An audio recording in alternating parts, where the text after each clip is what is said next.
trouble in the skies as unruly passengers cause some turbulence for the major airlines. Actually, mentioned this last night. For more, let's bring in Phil LeBeau. He is at the Chicago O'Hare Airport. That airport. Phil.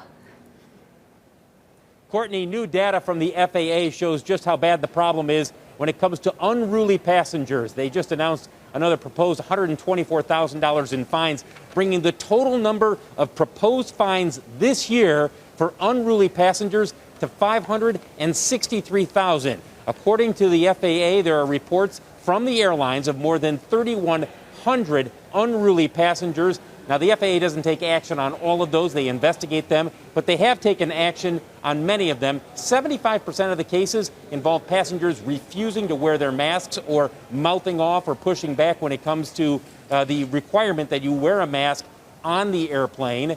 And in 60 of the cases, at least 60 of the cases, there was a physical assault.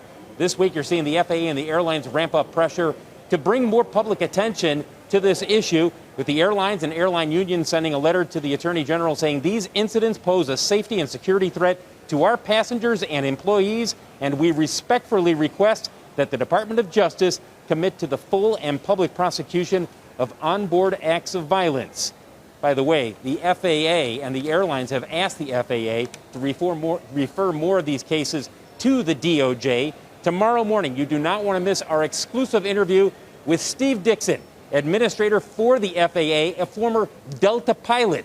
He's familiar with what happens in the air when you're commanding an aircraft and the passengers get out of line. We'll talk to him about this latest information, also about the new efforts from the FAA to draw public attention to this, including a tweet they just sent out where they basically mocked the people who are not considering acting appropriately by saying, if you wouldn't act like this at your grandmother's house, why would you act like this on an airplane? So you don't want to miss that interview tomorrow morning, Courtney.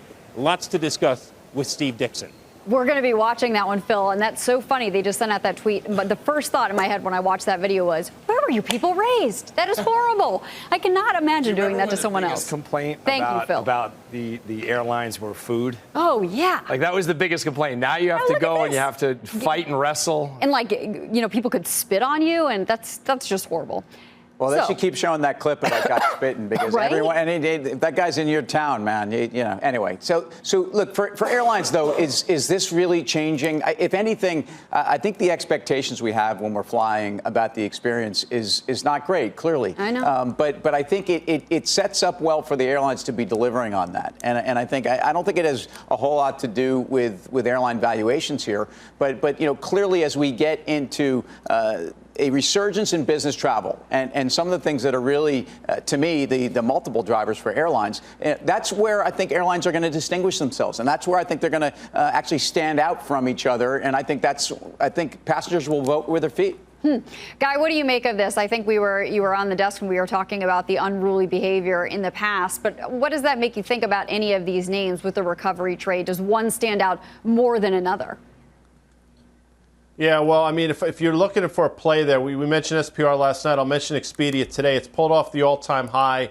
They report a month from now. My instinct suggests you're going to start seeing some upgrades in that name as we get close to earnings. In terms of the unrest and the unruly people, I mean, put your rear end in the seat and don't get up. I mean, this is my okay boomer moment, but I remember in the early 90s, I flew home from South Africa, 16-hour flight. I did not move from my seat. And Karen can speak to that because she's seen me fly. I get in the seat and I don't move. I suggest you all do the same thing.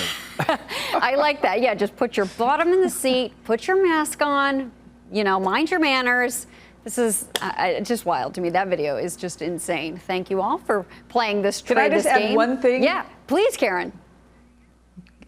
We've traveled together, we've done a few things. Guy always checks luggage, no matter what. We could be going for one day. Oh, man, that's the awful. guy checks luggage.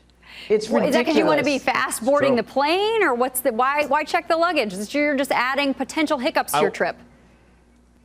No, I'm not. I want to be unencumbered as I make my way through the airport. I mean, people bring, it's amazing. You look at the airport now, it's like the Beverly Hillbillies. People bring everything they own through the airport. It's anarchy at the highest level. I'm trying to make it easy for everybody. I always wear like the biggest things in my suitcase, you know, like I'm Joey from Friends wearing all of Chandler's clothes to save room in my bags because I want to be able to bring the bag on the plane. There's a system. You just have to follow a system, Guy. I'll teach you.